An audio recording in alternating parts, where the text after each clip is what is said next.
We are looking at how to pronounce the name of this disease, as well as how to say more medical terms that too many people mispronounce, so stay tuned to the channel to learn more.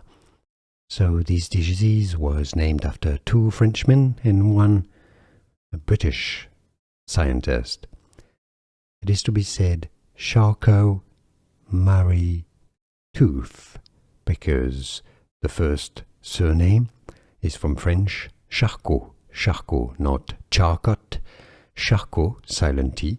Marie is how you'd say it in French, so Marie.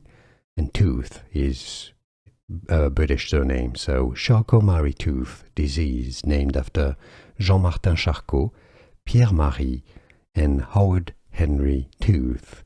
Now you know it all, I think.